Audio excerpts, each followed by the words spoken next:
welcome you all here this evening. I'm Lori Burns-McCarty. It's my privilege to be the 18th First Lady of Indiana University and very honored to be part of this important launch event for the Harmony-Meier Institute for Democracy and Equity in Education. We are fortunate to be able to focus our attention this week on one of the most pressing topics of our time. Indiana University has a great responsibility to promote social justice, equity, and democracy in American education. Indeed, as a public institution, it is clearly our obligation to address the issues that impact the education and preparation of our future leaders. Before we start today's panel, I would like to recognize several individuals who have played key roles and in particular leadership roles in the success of the Harmony-Meier Institute. First, I want to introduce former IU First Lady Patricia Ryan. Patricia, can you come up?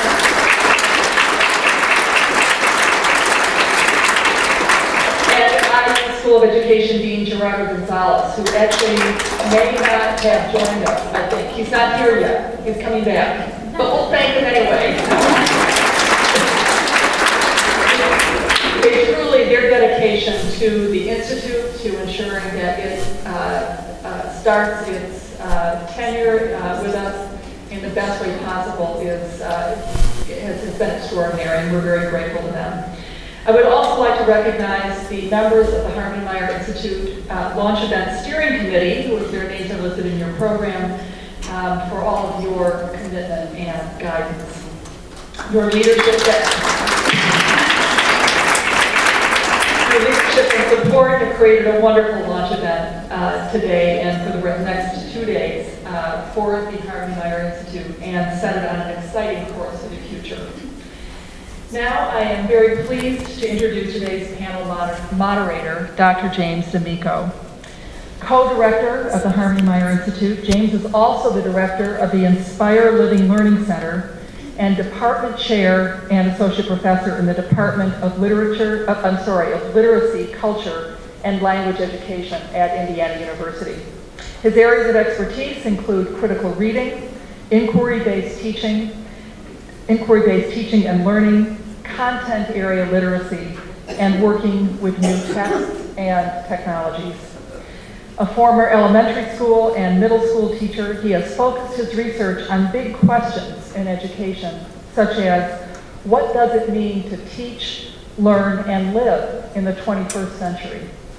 James has answered this question for educators all over the globe by developing tools that assist students in the learning and teachers in guiding students.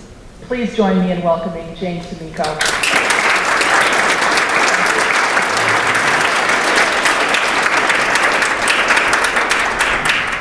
Well, I want to thank everyone for coming out to the public launch of the Harmony-Meier Institute for Democracy and Equity in Education. We have 4 panelists with us this evening to introduce each of them to you. We have Debbie Meyer, a leading thinker and practitioner of democracy in education in the United States. She was a kindergarten teacher in Chicago, Philadelphia, New York City. In 1974, she became the founder and director of the alternative Central Park East School in East Harlem. She has also started additional elementary and secondary schools, most notably in New York City and in Boston Public Schools. She is also the first teacher or principal to receive the MacArthur Fellowship, which is also called the Genius Grant. In 1987. So in addition to her ongoing work serving on various boards, she continues to be an active and highly engaged speaker and author and blogger, really an essential and treasured voice for democracy and equity in education.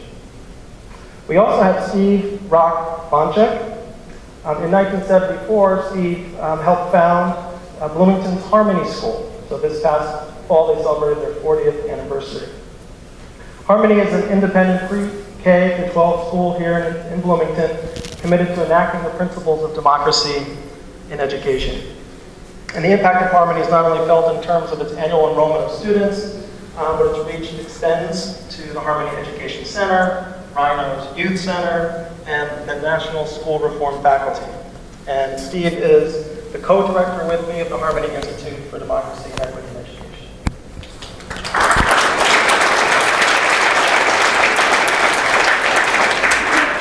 We also have Roberta Kaplan with us this evening. Roberta was the lead attorney in the landmark United States versus Windsor Supreme Court case, where she successfully argued before the Supreme Court that a key provision in the Defense of Marriage Act was unconstitutional.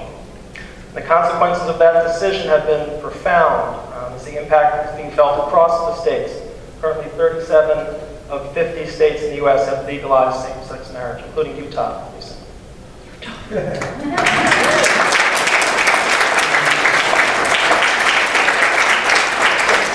Roberta has been described as a litigation superstar and as a new hero to the gay rights movement. And more information about Roberta, Steve, and Debbie are in the program. Not in your program, which was sent to the publisher before we could secure him for this panel, is Kevin Brown. Kevin Brown is the Richard S. Melvin Professor of Law at the law school here. He is the Emeritus Director of the Hudson and Holland Scholars Program. He graduated from the Kelley School of Business back in 1978 and Yale Law School in 1982. He joined the faculty in 1987 after working for 4.5 years with an Indianapolis law firm. He specializes in race, law, and education. He has published over 60 articles and comments in this area, including 2 books. The first book was called Race, Law, and Education in the Post Desegregation Era, and his recent book, entitled Because of Our Success, The Changing Racial and Ethnic Ancestry of Blacks on Affirmative Action.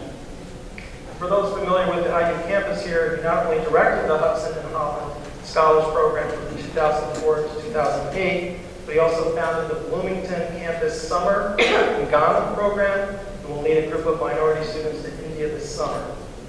He's been a visiting professor at various institutions. He's also been affiliated with universities on 4 different continents, including University of India, South Africa, Nicaragua, and Kazakhstan. And he's also taught in London. So please welcome.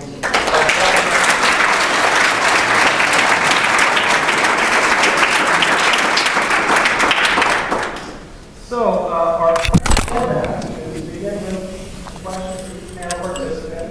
The goal is to monitor unique insights into issues of democracy and education. And then we'll have a few follow-up questions, and then we'll invite the audience to step up to the mic in the middle of the room here to pose your own questions to the panel.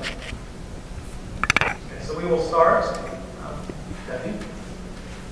So I thought it would be useful to get a little bit of the historical context for your work. So in terms of your early work as an educator, what did you see as the most pressing or significant issues when it came to democracy, equity, and education? And how did you address them at that time? Well, actually, the first experience I had was being a substitute teacher in the south side of Chicago. And I thought it would be easy. I got along well with young people and I was smart. Graduated from the University of Chicago, that would be an easy way to make a little extra money when my children were young. You're supposed to laugh when I say that. I'll hear you next time. Anyway, it was not easy. But it was my first experience with what urban education for the vast majority of kids, probably in rural too. I can't tell you whether it's different there, but and it was clear to me that it was an accident that we've been able to survive, having the democracy in America could survive 12 years of the most humiliating educational experiences that you could imagine. It was the first time I had ever been treated so disrespectfully, and I thought most of the teachers, they got used to it, and the morning saying the principal was good food, like his mother, we had to worry about. It was just shocking to me, both the way what children were learning, which is mostly, they were not very successful all the time, but not to be quiet, not to argue. And since as far as from my family's history, arguing was the heart of life. And certainly the definition of democracy. If you all agreed you wouldn't need democracy, it's because we disagree. And it just seemed to me that it was, we were wasting 12 important years for training kids. You know, we use the word training kids in the habits that a strong democracy provides citizens. And I don't even like the word citizen education because in a totalitarian regime, they also have citizens, but what they want from their citizens is different. And what I wanted for America was education that primary, unnegotiable demand was that it was focused on what children's need to help nourish and sustain democracy. Everything else should come second. And I didn't intend to stay a teacher, though. So, but there was just an insight of mine. And but somehow I became a kindergarten teacher and fell in love with it and stuck with it. But I brought that same viewpoint into being a classroom teacher. It was really in many ways focused on the adult relationships in school, that we couldn't get the relationships to children right if we didn't have a more respectful attitude as adults towards each other. And that the idea that we couldn't pass on to the kids the quality of mutual self-respect if we were not as adults. And that meant not just for the teachers in school, but for the parents. In Chicago at that time, parents were literally not allowed in the school without, unless they had an appointment or something. And I was also just becoming a parent of the school, public school kids. And I was stunned the way I was treated as a parent as well. So the whole question of where did we think people would learn to be democratically inclined citizens?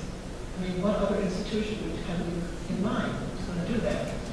And probably in the 19th century, to some degree, community itself, small communities. Kids may have experienced it, but certainly not in the city of New York or Chicago. You can't teach people something that they never experienced or have seen. Rock, Debbie started her first school in 1974. That's also the year that Harmony began. Can you talk a little bit about Harmony School and what were your early areas of focus for democracy and equity in education? Talk a little bit over the years. Well, in 1974, there were 2 or 3 major influences on me. That gave me the passion and desire to start Harmony School, but that focus on democracy and equity. One was that it was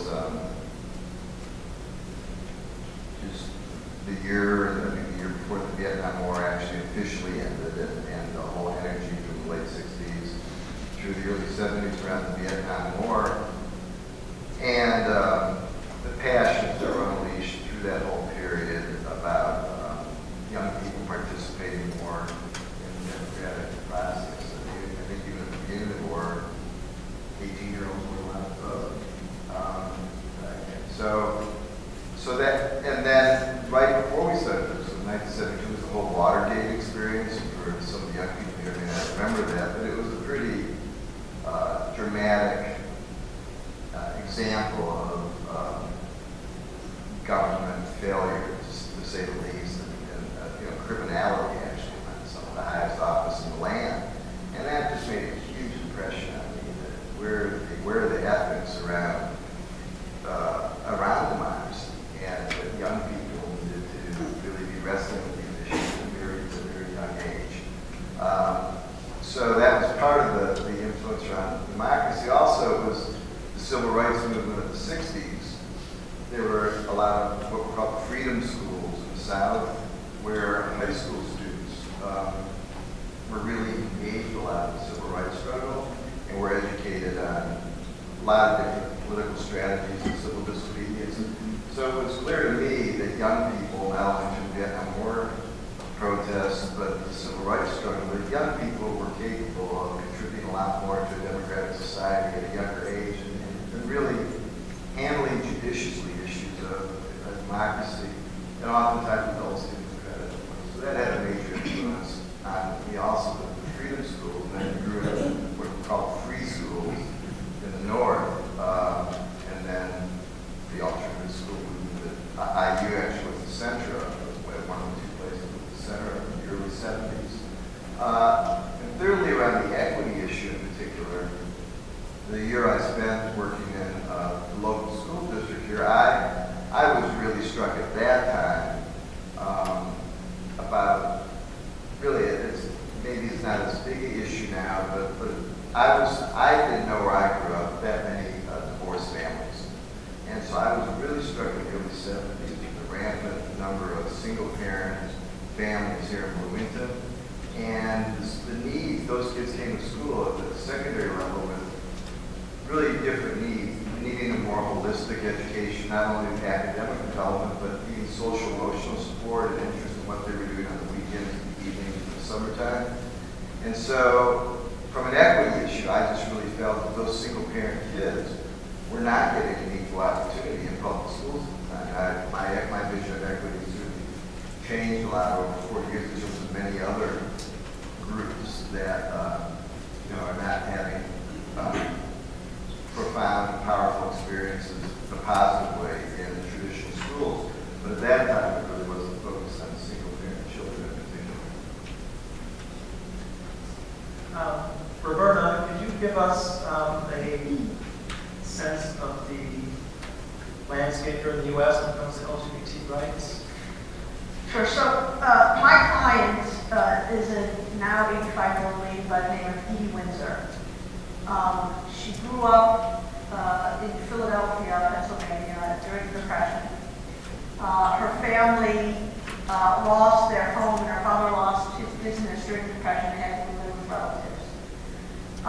She went to Temple University, graduated with a degree, and then, like many people, including myself a couple of generations later, she moved to New York City in order to be gay. Those are her words, not mine. In New York in 1965, the year before I was born, she met and fell in love with a woman by the name of Thea Spire, who was a psychologist in New York City. Here's a fact that I've told the story dozens of times by now, but never ceases to amaze me. In 1967, 2 years before the Stonewall riots that led to the modern gay civil rights movement, Thea asked Edie to marry her. That is an incredible fact. It's an incredible fact because the idea that in 1967, 2 women could have even had the thought come into their minds that they could one day get married, that they could have the self-respect, the self-esteem, indeed the foresight to even have that thought is an incredible fact. Now, she didn't do so with a ring. She did so with a circular diamond brooch because she had conned Edie, and she said to Edie, what if you showed up at, Edie worked as a software programmer at IBM, what if you showed up at IBM one day with a diamond ring? And Edie said, I can't do that. If I showed up at IBM with a diamond ring, everyone's going to say, who's the lucky guy, and when do we meet him? And those are not questions I can answer. So instead of using a ring, they use a circular diamond pin, which hopefully one day will be in the Smithsonian Museum. The truly heroic part of their lives, though, frankly, is what happened in the next 40 years. Because about 10 years into their relationship, Thea was diagnosed with a really virulent form of multiple sclerosis.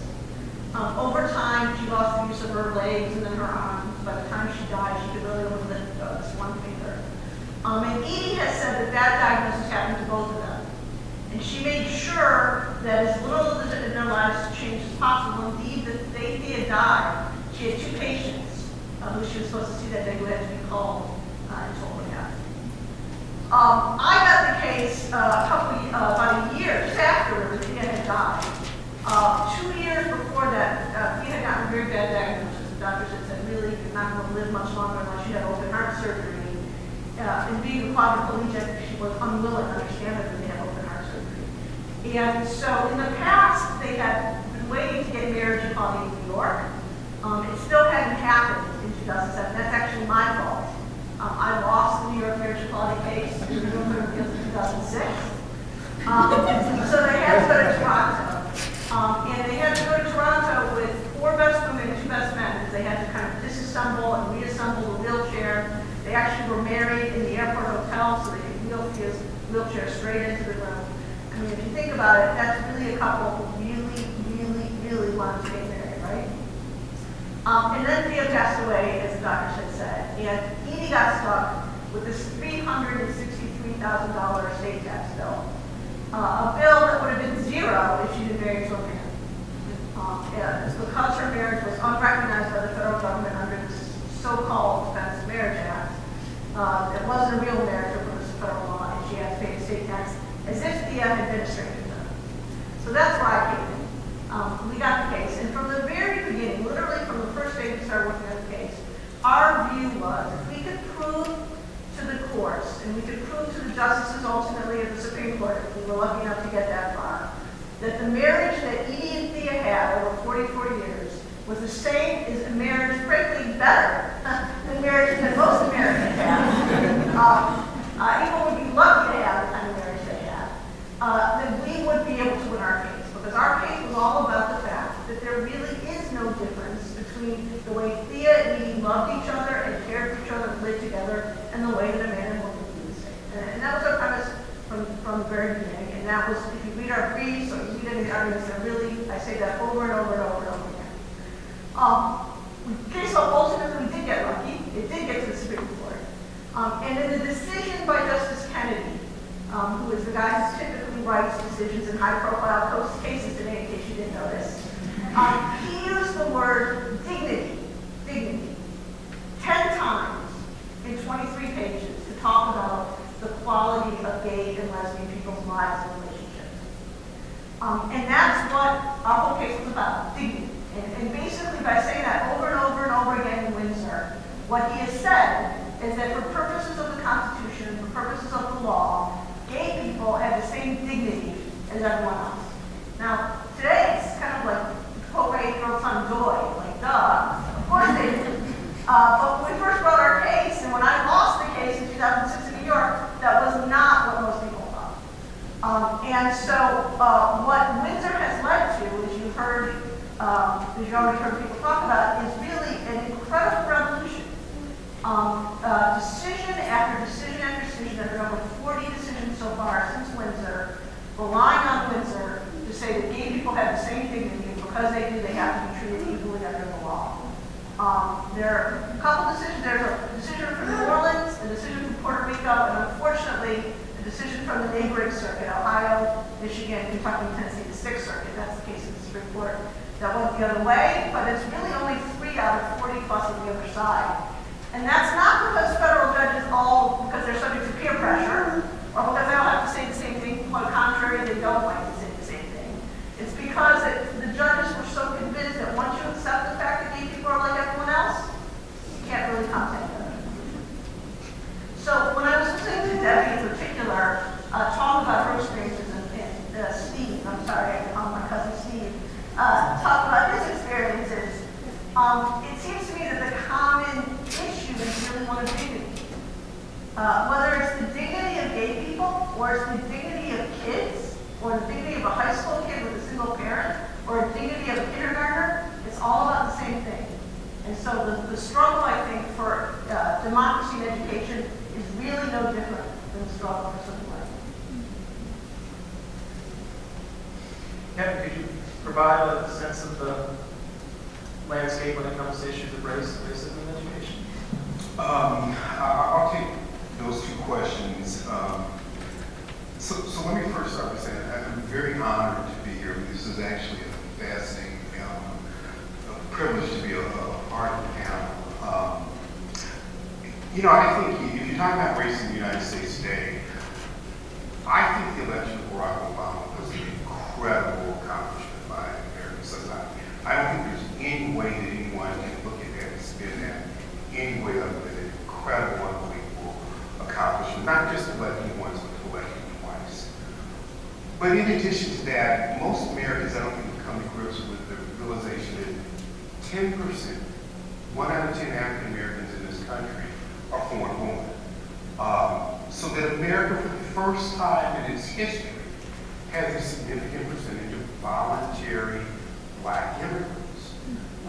If you're talking about Black kids in terms of interracial marriage, in terms of multiracial kids, we're at a point where something like 20% of Black kids under the age of 8 are multiracial. I think these are significant accomplishments. But, and I want to quote Justice Kennedy from a different opinion, indeed one where I didn't particularly agree with his decision. But Kennedy made a point about America. He said, you know, our history is not to rest on our laurels. It's to go beyond present accomplishments to do more. And this is particularly the case when we're dealing with something like race. And if you, and maybe I'll give you this other metaphor to think about too. When you think about race and racism in American society, I think the best metaphor is to think of a dimmer switch on a light, where, you know, as you slowly turn up a light, the room goes from dark to light. So as you slowly turn up the dimmer switch, and you get more and more light of racial understanding, you begin to see aspects of the room that previously had been hidden by the dark. So you begin to see problems now you have to address that you didn't see before because the room was totally dark. So now it's somewhat light, and that's what takes me to the other aspect of this. Black median family income is about 58% of white family income. It's less than half of Asian family income. That hasn't really changed very much in the last 40 years.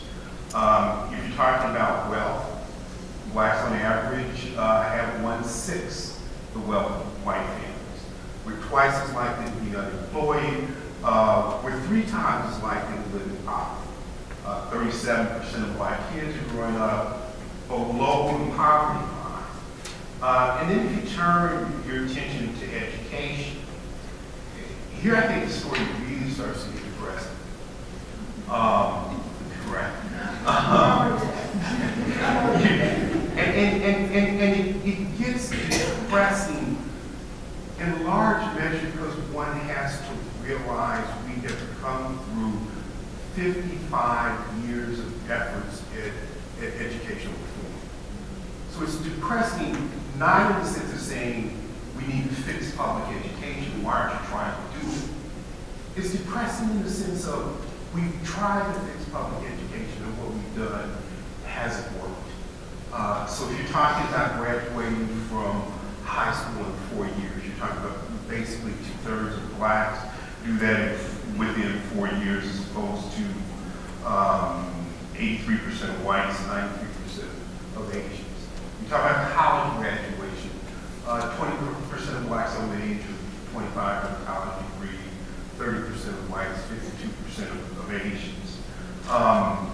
I can go on and on with the statistics. I can talk about life expectancy. I can talk about prison incarceration rate. But the point is, we have a very, very long way to go in terms of race.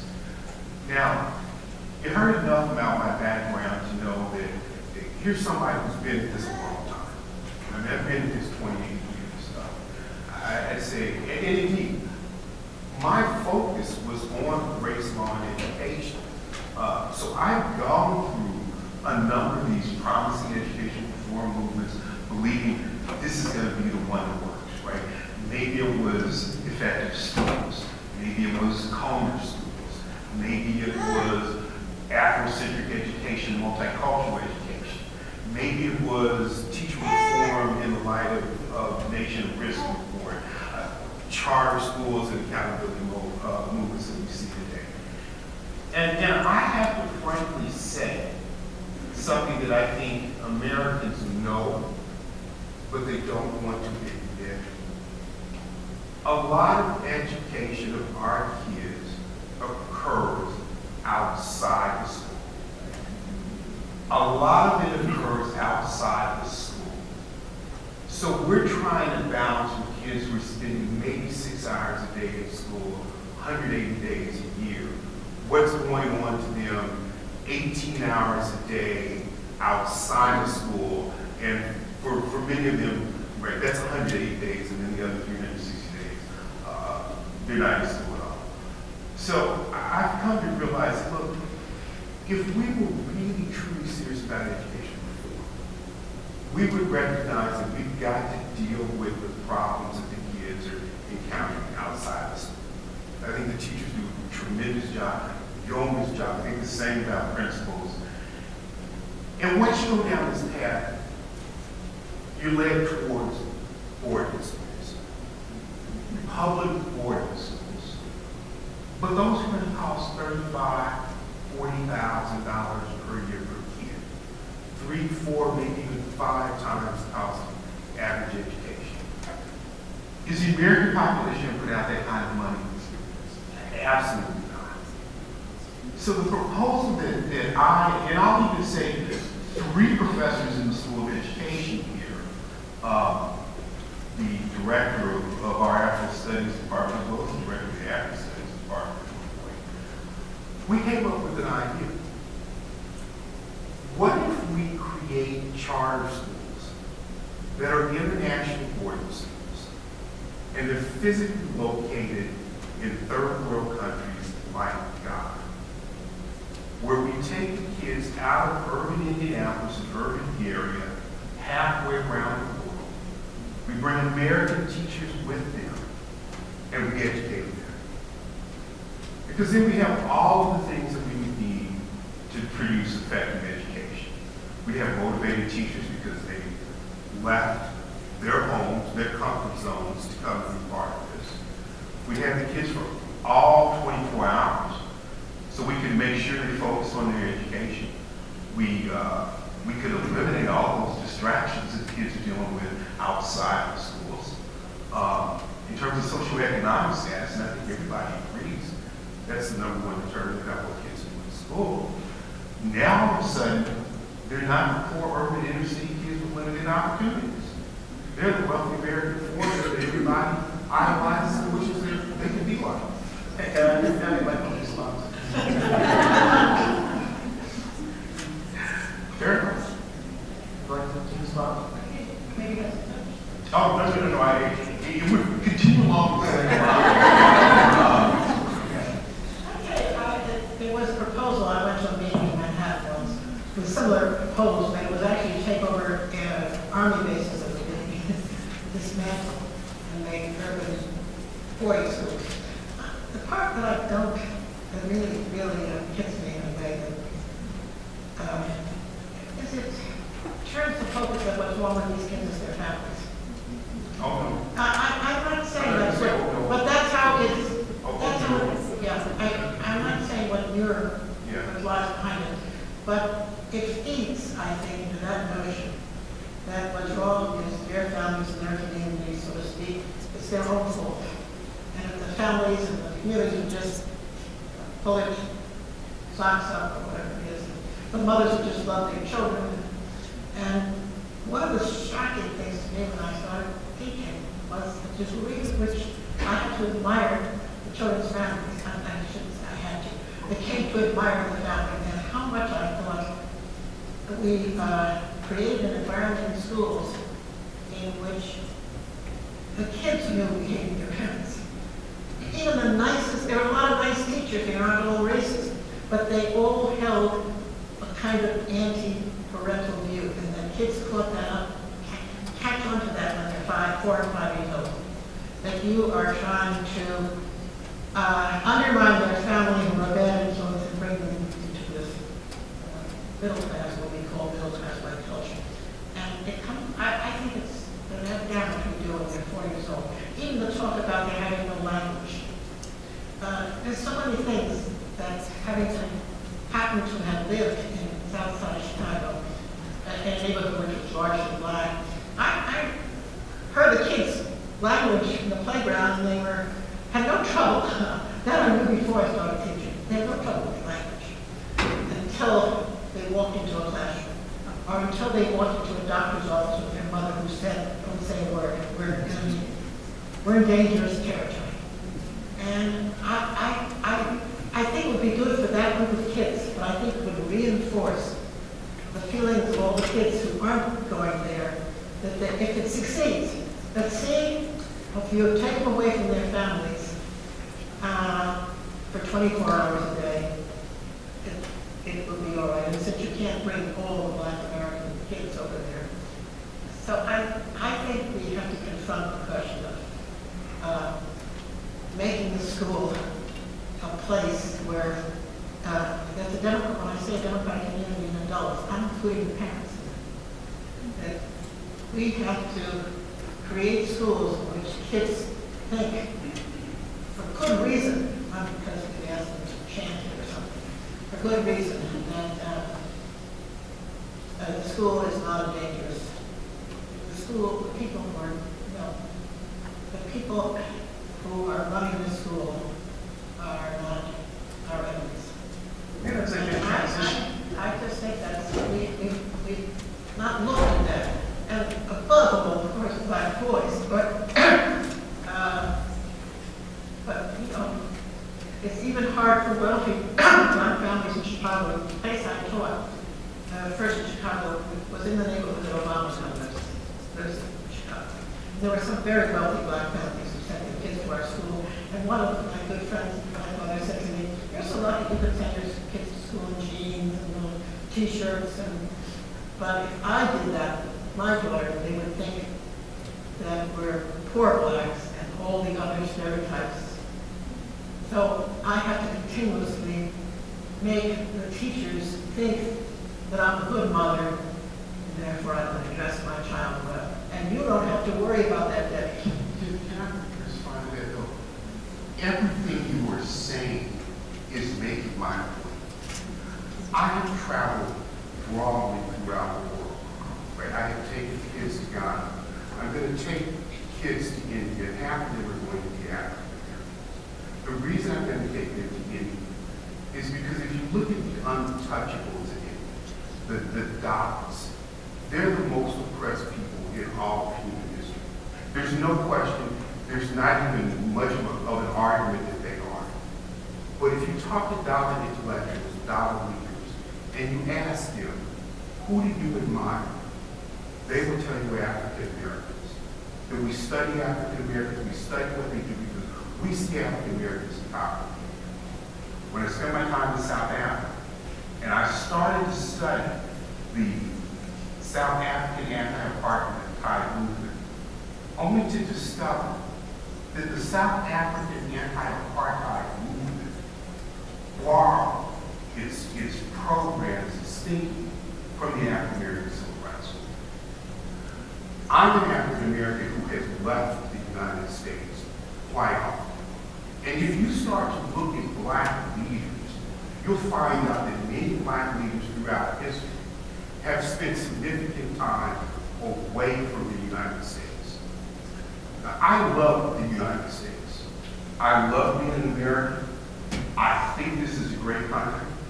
However, the most negative attitudes about my people in the entire world that I have ever encountered are the ones right here. What she's saying is what every Black person confronts, a set of beliefs and expectations that deny us our personhood, that require us to constantly struggle against that racism. Pulling them out of the United States doesn't pull them away from their families.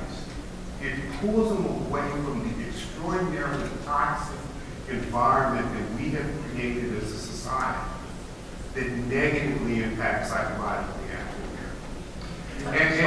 And let me just add one last point, because I made the point about 10% of Blacks now being foreign born, and I'm involved. And like the book, because of our success, the change in racial and ethnic ancestry of Blacks on affirmative action. You go to Harvard, you go to Yale, you go to Princeton, what you will find is that the Blacks there are either first or second generation immigrants or multiracials. We're seeing it in the law schools.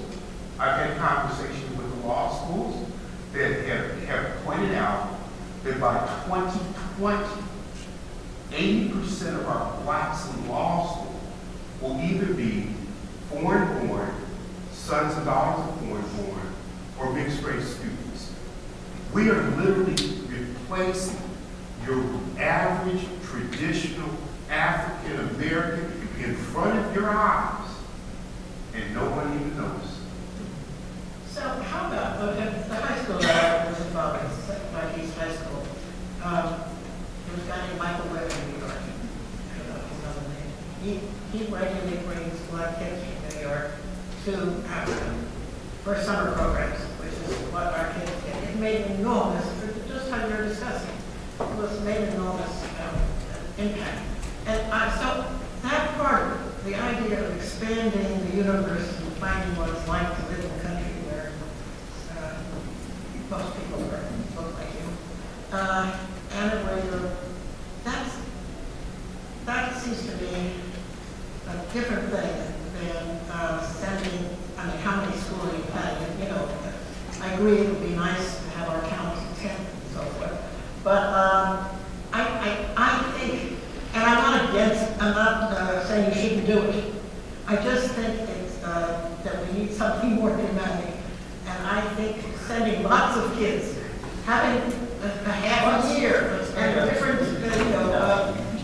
the experience, I think you're right, is powerful, but I don't think that, Let's make the transition bit to thinking about, given the larger context that you're outlining here, some of this exchange. If we move into classrooms, today's classrooms, what would teachers who are really committed to democracy and equity in education be doing with their students? What would they be focusing on in terms of content, curriculum? What are interaction with students that be like? Support for and Debbie to she doesn't try. Start with, by the way, and that's why it's, I guess these issues are so connected. Right. That the place has to be someplace that the kids, when they, I have a friend named Harry, so that's my name. Anyways, she said you can walk into school and know who it belongs to. And that we have to make those schools things that they belong to the kids and the parents, not just the white. In other words, that whether it's a black school or a white school, we walk into it and it doesn't belong to that community. And the sense of alienation has to be, it doesn't matter just what you do in each classroom, because there'll be some wonderful ones and some not so wonderful ones. But the sense that this is a place that is, treats us with dignity, that thinks we have dignity. That every mother walking in there feels that way. You know, it was even true for me that I was afraid to confront teachers or something, because I thought they may take it out of my child. And I can imagine what those parents, so we have to change that dynamic. And I think in changing that, lots of things will happen within the country. It will not be afraid to talk, to fight, to argue, fighting none of the bad sex. I just, no, maybe that's just utopian. No, I mean, I because how, maybe we can't do that in enough places. Sure. I think the problem, the reason to do it is schools, is we met with officials from Indianapolis, from the state of Indiana. They had no problem giving us a charter. We could do it as charter schools because the money's already being spent. Our problem was it would take $12,000 per child to do this, whereas we would only get $8,500 as charter schools. But the reason that you can do it as schools is simply because the money's already there. Not very much. Well, as I said, I equate to some Every states. private school in New York, which means practically every important person in New York City, so to speak, sends your kids to a school that costs $40,000 to $50,000 that have art, music, you can name it, and the public schools now in New York City, they are, all the $12,000 goes towards preparing kids for math and language arts tests. Let me be clear. I'm not an education methodologist, so I have no advice on how you teach kids. I think you've done great work. There's no question about that at all. But I'm talking about 55 years of education, and I'm talking about a situation where if you really drill down and you looked at it, and you start to say, well, let's not look at black immigrants, right? Because when I go to South Africa, I'm a black immigrant in a country with a history of racism. And believe me, the whites react to me very differently, and I react to them very differently. There's no history of discrimination between me and them, and between them and me. It is a totally different experience if I come to America foreign-born as opposed to being native. And if I come foreign-born, I can carry some of that on to my kids that you cannot do if you're native African-American. So what I'm talking about is 55 years of education reform. And we're looking at a situation where all indicators are suggesting for your traditional African-American, things are getting much worse than they've been. But our society doesn't recognize it, because we're in the post-racial era where we're prepared to celebrate our racial victories. And there will be plenty of people of dark skin who will celebrate with you because they too are immigrants with an immigrant mentality, not the native mentality. So my effort was to try to really come up with a true solution. What if I could make African Americans like black immigrants? What if I could give them the experience of looking at the United States the same way someone who comes from Liberia or Kenya or Ghana looks at this place? That would be revolutionary. How old are these kids now? Well, our idea when we met with the superintendent of Indianapolis Public Schools, who supported our idea, we were going to go age 7th grade to 12. He said drop down to 6th grade to 12. So you don't think that those kids won't still know that their family and all their loved ones and their communities to Black America? That they're not immigrants?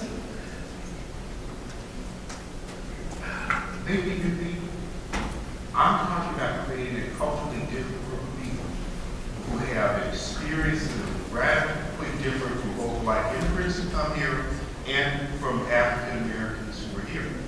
But our current plan is not going to work for my people. I mean, I can tell you, we can sit in this room, if we're sitting in this room 50 years from now, it won't be any different. If you look at school desegregation, for example. Look how much we did accomplish. By the way, I mean, the fact of the matter is, schools from the time I was a child, from the time I took to 1970, in fact, black kids' education improved enormously. The number of who went graduating high school changed enormously. We gave up. We did. There was a period from about 1960 to 1975 which means it could be done. It was 1960. You do about 75. Then there was a plateau from about 75 to 90. It was a concern. But that was also the heyday of the war on poverty as well as school desegregation. Now our schools, if you think at the height, at the absolute height in the history of the society, only 37% of black kids went to majority white schools. Only 37%. That was the best we ever did. We're now down to about 22%. Given the court cases, given Justice Kennedy's opinion, given parents involved, we can't integrate our schools. That's just not a possibility. So what we did in the 60s and 70s, we simply Because we built a movement at that time and we gave up. That movement was defeated. Then I would say, let us take as many of them over, continue to build the movement, and when we improve conditions in the United States, it will no longer be necessary to send it.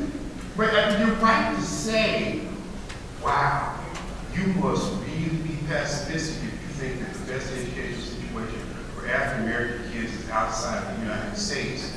And I would say to you, as someone who has studied this for 28 years, who probably knows more about this than just about anybody, who's traveled the world, my answer to that question would be yes. Now, I personally believe it would be best to have integrated schools with true multicultural education. So if I could, I'd say, can we create that in the suburbs of Indianapolis? So I think this is particularly useful in thinking of the larger context of the challenges and thinking through a particular proposed solution, especially in light of the 55 years of reform efforts.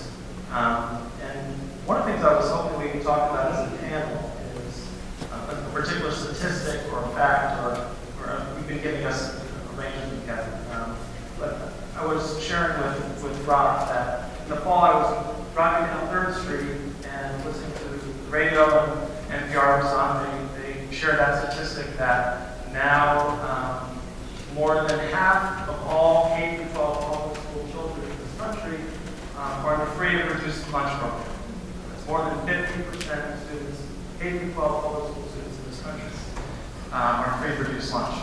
So I went back and looked at statistics. In 2001, it was 37%. So 2001 is 37% of kids, public school kids. So it's roughly increasing a percentage point a year in 2014. It happened in 2008, and the impact of that financial crisis on Black America was enormous. That is, the only equity that they had in the society was gradual as things improved, hope that they owned homes. Right, and it's that was the first group the that was statistic like is that. not the statistic is not just about African Americans. Yeah. I mean, it's a growing percentage of reduced Black. But the 2008 did that to lots of people who were on the margin, whose wealth was wiped out in 2008. So the question I would pose is, how do we make sense of that particular statistic? And is there another statistic that particularly startles you or can galvanize action or response in some particular I think that we don't recognize that it's poverty and being black that's the problem, that we keep talking about the educational system. The fact of the matter is that we leave out our most marginal students. And we also leave out the most marginal students in Finland. They have 2%. We look better. For most Americans, especially if you're white, our educational system is doing just fine the way it is. And we want to pretend that it's the education, and lots of different people, I think, for different reasons. Some because they want to privatize school and make money, some for this reason, some for that reason, are pretending that what this is a overall educational crisis, rather than a crisis that shows up in every aspect of American life about our attitude towards poor people and people of color. Robert? Well, I'm just going to add something to further increase the depression level. And I apologize for that. I mean, I can't help it. I'm a New Yorker, so I can't.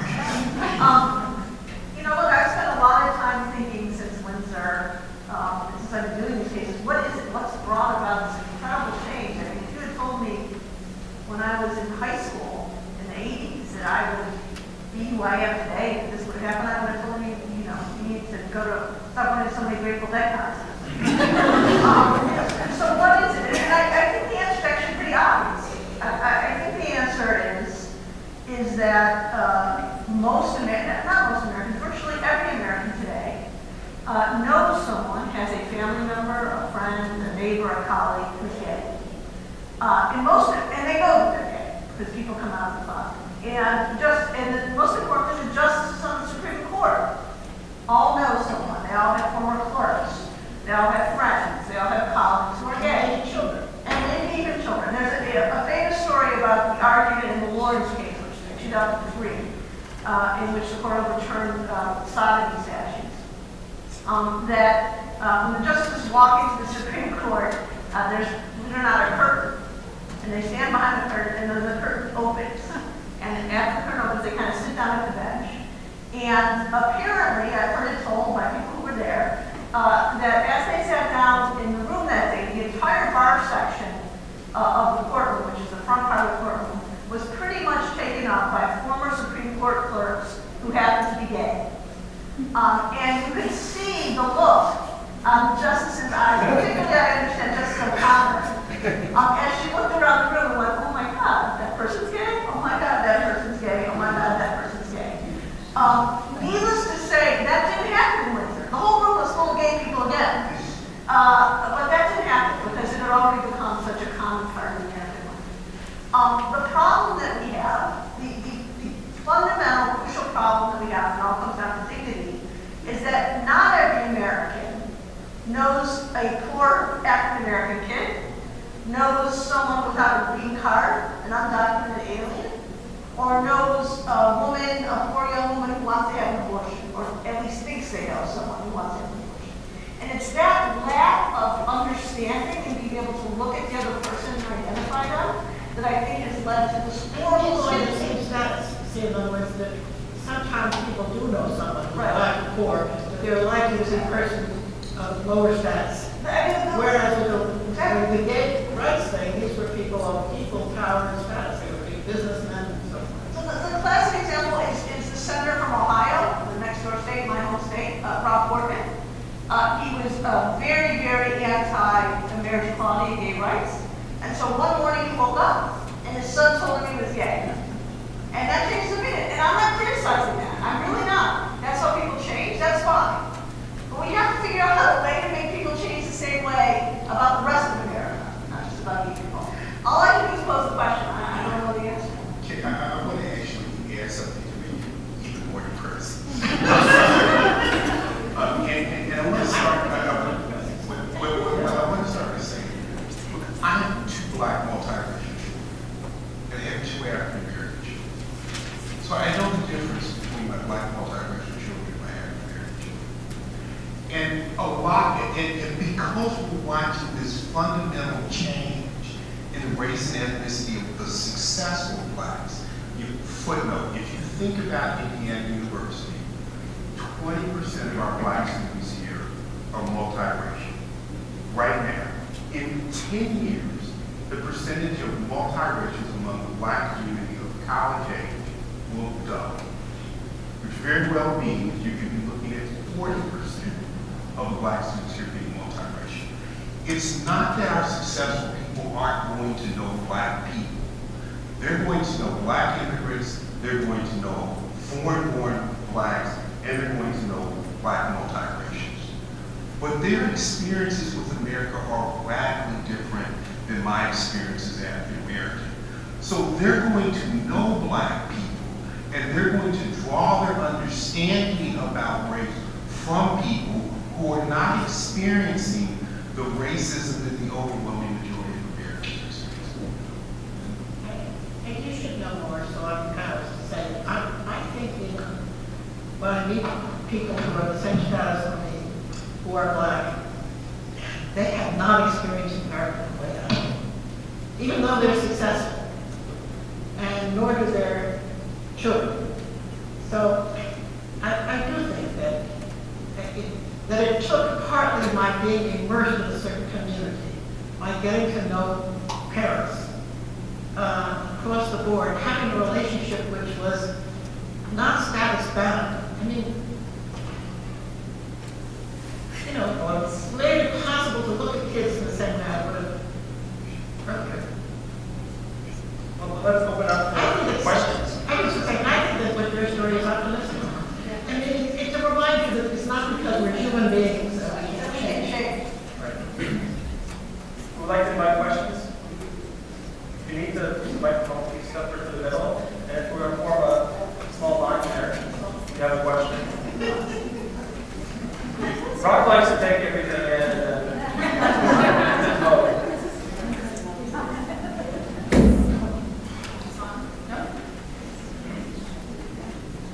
So, my name is Jennifer Blythe, and I am a parent of a student at Harmony School here in Bloomington. And I was going to say, one of the things that that really astounds me about Harmony and the idea of a democratic education, one that strives for equity in its students, is because it really is a community. It's not just about the kids. It's not just about the students. It's mandatory volunteer for all of the parents. It really is. I mean, being required to provide so many hours of service to the school means that as a parent, I walk into the school and I know that I'm welcome because I'm required to volunteer there, and because my son is in first grade, and at the end of every school day, he is required to do a cleanup job. And each student has that stewardship over their school. And so that when you walk into the school, you know who it belongs to. It belongs to the families, the students and the parents, and everybody's welcome. And one of the other great things about Harmony is that nobody knows how much you make.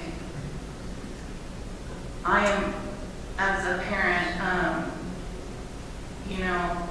I'm low income, but I am just as good as somebody who is making $100,000 a year, and the education is the same for each student. And it's also different for each student. It's based on what that individual student needs. And I was just speaking to my Facebook wall about this yesterday, and how we homeschooled our son before he entered Harmony because we didn't like the way that education is, public school. The schools aren't very democratic at all, and you don't own the school. When you're in the public schools, the teachers own it, and they own your child for how many hours a day that they're there at the school, and they own them for hours afterward as they do their homework, and they own them for all the extracurriculars, and they own, and pretty soon your child begins to wonder who they belong to. But at Harmony, and what I would hope to see generally in school as this idea of democracy in education and equity in education spreads, is that it doesn't matter if you're black or white, rich or poor, native or immigrant. It matters that every person involved in your education believes that you are a human being. And I guess that my question is to the panel, how can we make that a reality for our culture and our society? But,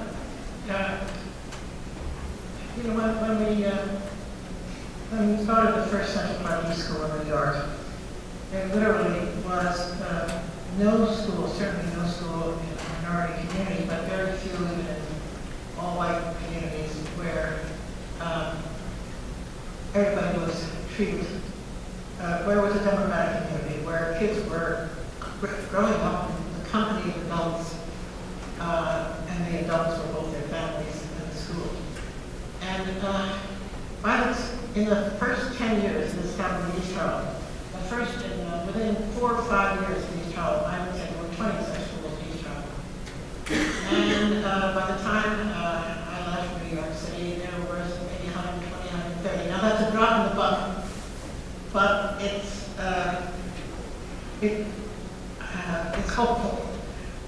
What has been killing us all since then is, one, the gentrification. So a lot of those schools that were started for white Hispanic kids now are communities that are white. And that the hedge funders in New York decided to start schools in which they were on the boards of directors. And they didn't send their kids to the school, they didn't live in that neighborhood, but they run the school. And they have so much more money we have, the foundations have joined, and so foundations are no longer giving our kinds of public schools money. Somewhere in the 90s, a powerful movement of very rich people took over this country. And we haven't figured out how to mobilize the people who aren't in that top group to politically to respond to that. And I don't care what you do in the schools, if we can't respond to that as the thing we have that they don't have is people power. And but we haven't figured out how to mobilize people power. We're fractured. This group of people who have been hurt are mad at this group of people who have been hurt, or mad at that group of people who have been hurt. We haven't found a way. And I do believe it will happen. I don't know what the road will be, and I will probably not see it when it happens. But I believe there is a part of our humanness is our desire for fairness in the community. Those two things. Democracy presumes there's a community, and the desire to be a member of the community. I used to say when people get angry in gangs, I said, well, kids need the community. And if we're not as adults going to give them community, they have to look to each other to create them. We need a community that's cross-generational. And I think the desire is immense, and I think a lot of our fellow citizens feel that longing. And that's going to lead somewhere. And I think, even the stuff about the policemen beating up our kids for a long time, and didn't just suddenly start to do that in Ferguson. So, but something is in the air, I think, that more people are realizing there's something unfair about this. Do you have time for one more question? So, go ahead, sir. Mark. Hi, you started the direction I was going to take. My name is Lilly. I'm a returning late grad student who has ended up working as a special education aide in a public school here in Bloomington, Indiana for the last year, which has been an eye-opening experience. My public education was largely in New York City, but I had the advantage of having parents who took me overseas when I was young, so that I did not enter the American school system until the end of the 3rd grade. And for that, I am forever grateful. So the main thing, of course we will want equity and democracy. I am alarmed in this year, which has been an eye-opening experience for me, at the degree of energy that is spent on controlling the kids. So there's not even a question of, do they own this school? It's more a matter of that they are prisoners within buildings where the issue is, will they conform? Will they meet the expectation? And we don't even have time to go into the standardized test, which is driving a lot of people completely, crazy. So then the question is, do you start with teacher education, principal radicalization, right? Everybody's overwhelmed. I know lots of people who are activists. All of those activists either don't have kids at home, or their kids are grown, or they have had the privilege of an elite education, which I have had the privilege of an elite education right now. What can we do if we're serious about creating a society which is just, which is democratic? And that is one of the questions. What is this vision of a society that we want to build together? Can we have a vision, this little group of people here, that if you're in here in this room right now, we're privileged. It's a privilege of exposure and ideas. Can we actually have some effect? And if we're going to change the society, what is the most direct way to do it? Can we change the way the teachers are trained? Can we change minds and hearts? I go around that school hoping that people will see that these children are precious, are full of potential, and have lots more that they can offer than what they're being made to spit out in these tests. I could rant for hours, but I'll be with that. Thank you so much.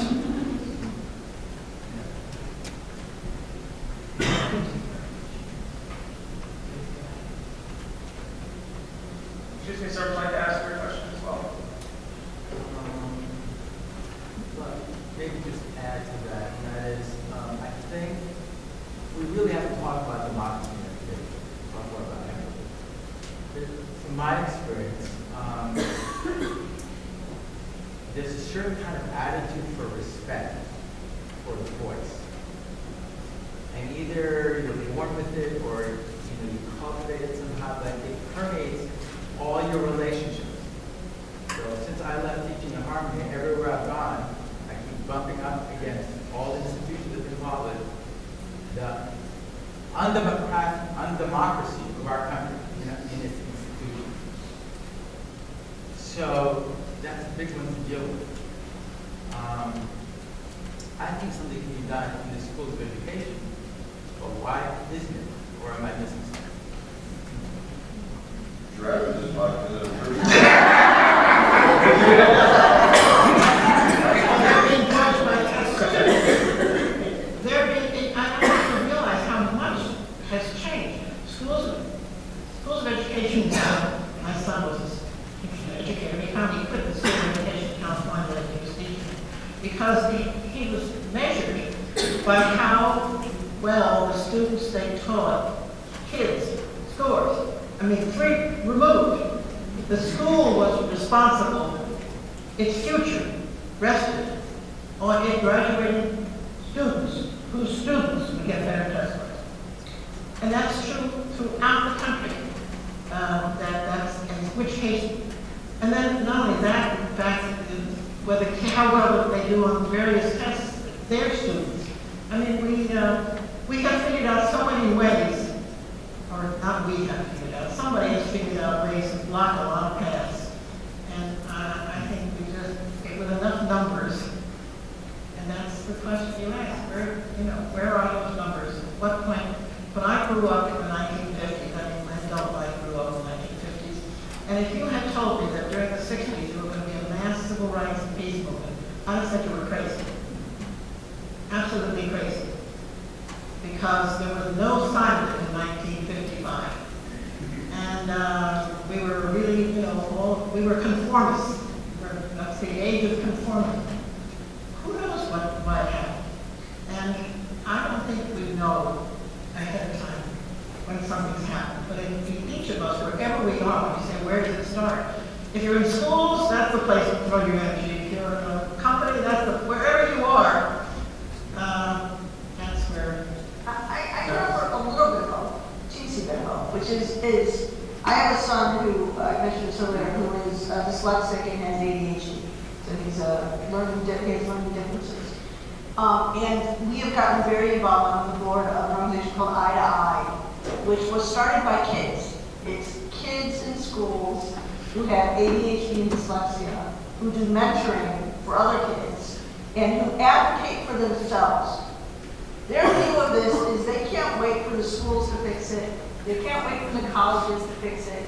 They can't wait for society to fix it. They have to advocate for themselves. And they've actually taken the gay civil rights movement as a model in terms of coming out and advocating for themselves. Now, obviously, a kindergartner can't do that.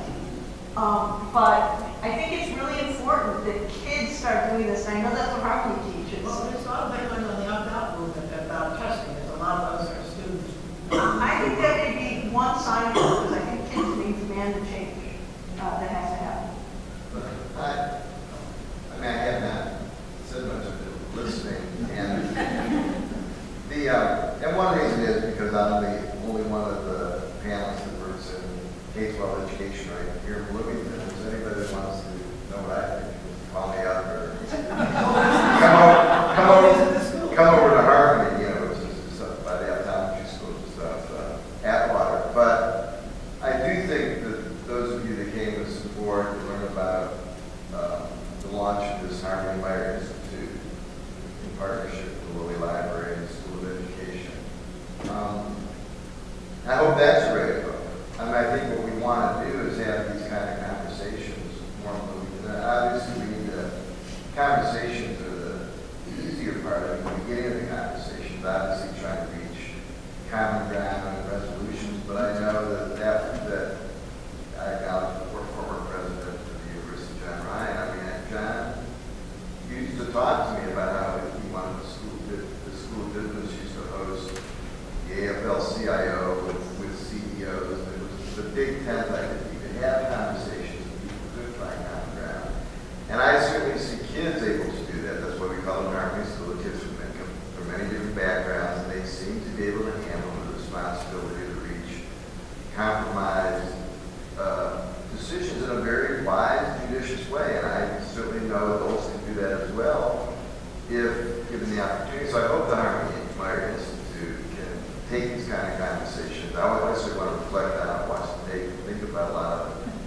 about ideas and talk about it, but you know, where we go with it, that's really the next step. I mean, this, with all due respect to all of us, I mean, this talk this is the easier part. You know, the harder part would be, you know, what comes after this. So like before us talking more or learning more of your ideas of other young people here from the School of Education, and that is a huge part of it. James is not a part of the panel actually, but the Living Learning Center is part of this. Is an extraordinary opportunity for young, early education students to be exposed in a much more experiential, direct way to some incredible ideas at a very, very early stage of their education. So I'm hopeful, and I thank you all. Right, yeah, so that's all we have time for. Thanks so much for